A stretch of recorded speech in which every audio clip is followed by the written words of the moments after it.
জুলাই সনদের মাধ্যমে সংবিধানের মূল 4 নীতিকে পাশ কাটানো হয়েছে। আর এই সনদ প্রণয়নের মাধ্যমে মুক্তিযুদ্ধকে পাশ কাটিয়ে 24কেই মহিমান্বিত করা হচ্ছে বলে মনে করে 4টি বামপন্থী রাজনৈতিক দল।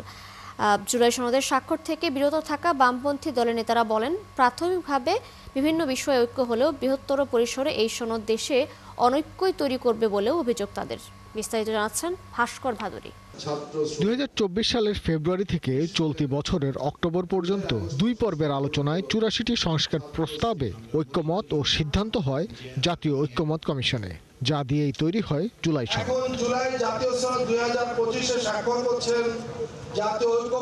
জুলাই পরবর্তী এই সনদে 17 অক্টোবর স্বাক্ষর করে 24টি দল ও বিভিন্ন জোটের 48 জন নেতা। তবে সনদ বিষয়ক 2 ধাপের আলোচনায় অংশ নিলেও এই জুলাই সনদে স্বাক্ষর করেনি বামপন্থী 4টি দল। বাংলাদেশের কমিউনিস্ট পার্টি সিপিবি, বাংলাদেশের সমাজতান্ত্রিক দল বাসদ, বাংলাদেশের সমাজতান্ত্রিক দল বাসদ মার্ক্সবাদী ও বাংলাদেশ জাতীয় সমাজতান্ত্রিক দল জাসদ এই সনদে স্বাক্ষর না করার ঘোষণা করে।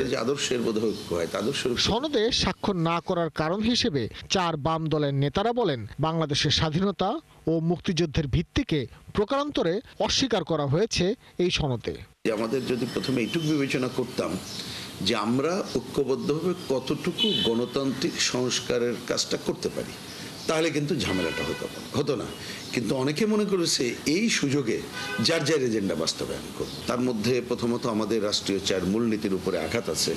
আমরা মনে করি ডিফেক্ট এখানে যে পটভূমি লেখা হয়েছে, অঙ্গীকারের যেখানে বলা হয়েছে, সেইখানে অনেক সময় জনগণের কাছে এটা দৃশ্যমান হবে যে এটা যেন 1971-কে অন্য কিছু দিয়ে প্রতিস্থাপন করার চেষ্টা চলছে। বামপন্থী দলগুলোর তরফ থেকে বলা হচ্ছে, আদালতে প্রশ্ন করা যাবে না এমন বিষয়ে অঙ্গীকার করে জুলাই সনদে স্বাক্ষর করা তাদের পক্ষে সম্ভব নয়। আওয়ামী লীগের দুঃশাসনকে দেখিয়ে মুক্তিযুদ্ধকে অস্বীকার করাটা তো শুধুমাত্র অনৈতিহাসিক তা নয়, এটা অনৈতিকও বটে। ভিত্তির উপর দাঁড়িয়ে সৌধ নির্মাণ হবে, শুরু থেকে এই বিতর্কটা আমাদের ছিল এবং আমরা এই 71-কে 24 দিয়ে আড়াল করা নয়, বরঞ্চ 71-এর ভিত্তির উপর দাঁড়িয়ে 24 হয়েছে, এটাকে আমরা স্বীকৃতি দিতে চেয়েছিলাম। সনদের শেষ অংশে জুলাই সনদ পূর্ণাঙ্গভাবে বাস্তবায়নের কথা বলা হয়েছে, কিন্তু ভিন্নমত থাকলে তা কিভাবে বাস্তবায়ন হবে সেই বিষয়টি বোধগম্য ও স্পষ্ট না হওয়ায় জুলাই সনদে স্বাক্ষর করতে রাজি নন বামপন্থী 4 দলের নেতারা। আমি অবশ্যই আদালতে যাব, আমি এখানে অঙ্গীকার করব কেন? হ্যাঁ, যদি আমাদের যেসব বিষয়ে সব একমত হয়েছি, তাহলে আমরা এটা নৈতিকভাবে বলতে পারি, যেহেতু আমরা এখানে একমত হয়েছি, আমরা এটা নিয়ে আদালতেও এটা চ্যালেঞ্জ করতে যাব না। কিন্তু আমাদের বাইরে কেউ যেতে পারে, যে কোনো নাগরিক যেতে পারে, সেটাই এই অধিকারে ক্ষুণ্ণ হয়েছে বলে আমার জানা নেই।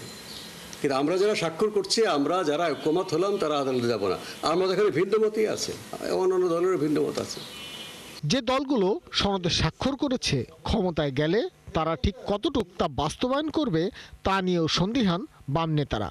এই সনদ বাস্তবায়ন না হলে দেশে ঐক্যের বদলে অনৈক্য তৈরি হবে বলেও মত তাদের। ভাস্কর ভাদুরী, 71, ঢাকা।